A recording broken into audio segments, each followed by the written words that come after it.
भारत की leading fantasy sports platform dream 11 ने जुनैद ख्वाजा को अपना नया सीनियर वाइस प्रेसिडेंट और नेशनल सेल्स हेड नियुक्त किया है। इससे पहले जुनैद ख्वाजा अमेजन में लीड एजेंसी पार्टनरशिप के पद पर कार्य कर चुके हैं। इतना ही नहीं, वे ट्विटर, डिज्नी स्टार और वाईकॉम 18 जैसे बड़ी कंपनियों में भी महत्वपूर्ण भूमिकाएं निभा चुके हैं। ड्रीम 11 में उनकी जिम्मेदारी केवल एडवर्टाइजिंग सेल्स बढ़ाने तक सीमित नहीं होगी, बल्कि वे प्लेटफॉर्म की ब्रांड पार्टनरशिप स्ट्रैटेजी को भी मजबूत करेंगे। खासतौर पर आईपीएल जैसे बड़े स्पोर्टिंग इवेंट्स के दौरान डिजिटल ऑडियंस इंगेजमेंट को बढ़ाने पर उनका फोकस रहेगा।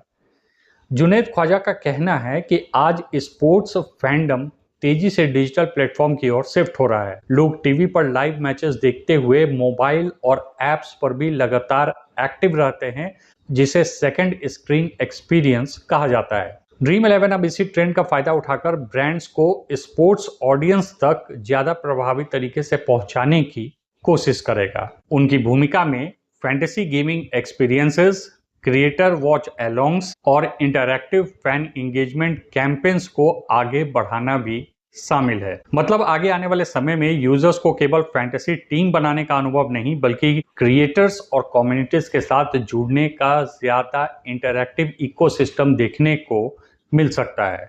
जुनैद ख्वाजा ने लिंक्डइन पोस्ट में कहा कि ड्रीम 11 में उनके शुरुआती 2 हफ्ते काफी तेज और एनर्जेटिक रहने वाले हैं, खासकर आईपीएल सीजन के दौरान। उन्होंने बताया कि कंपनी पहले से ही कई फैन एंगेजमेंट इनिशिएटिव्स पर काम कर रही है और अब ब्रांड्स को स्पोर्ट्स फैंडम के जरिए ऑडियंस कनेक्ट का नया मौका दिया जाएगा। आपको बता दें कि जुनैद ख्वाजा की नियुक्ति एक ऐसे समय पर हुई है जब भारत में आरएमजी पर बैन है, जबकि फैंटेसी स्पोर्ट्स, गेमिंग और sports based digital engagement sector को तेजी से बढ़ाने की कोशिश की जा रही है। आईपीएल जैसे टूर्नामेंट्स के दौरान करोड़ों यूजर्स मोबाइल प्लेटफॉर्म पर एक्टिव रहते हैं और इसी ऑडियंस को मोनेटाइज करने के लिए कंपनियां अब एक्सपीरियंस्ड मीडिया और एडवर्टाइजिंग एग्जीक्यूटिव्स को लीडरशिप रोल में ला रही है। मतलब आरएमजी प्लेयर को आने वाले समय में एप्स पर ज्यादा इंटरटेनमेंट, इंगेजमेंट और एडवर्टाइजिंग ड्रिवन इकोसिस्टम देखने को मिल सकता है। ड्रीम 11 जैसी आरएमजी कंपनियों पर पिछले कुछ वर्षों में GST, state bans, gambling debate,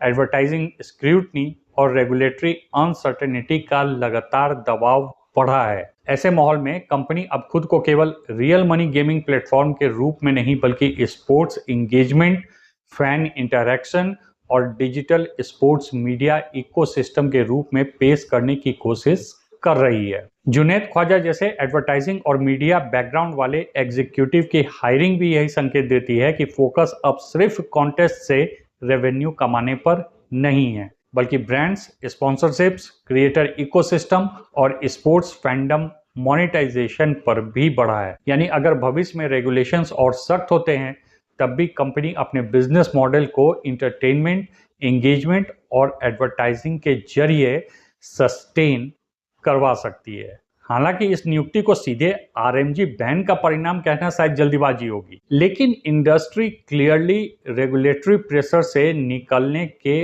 alternative रास्ते खोज रही है और यह नियुक्ति बिल्कुल इसी बात को दर्शाता है। तो अब देखना होगा कि आगे आने वाले समय में इस नियुक्ति के बाद ड्रीम 11 में हमें क्या क्या चेंजेस देखने को मिलते हैं। Thanks for watching.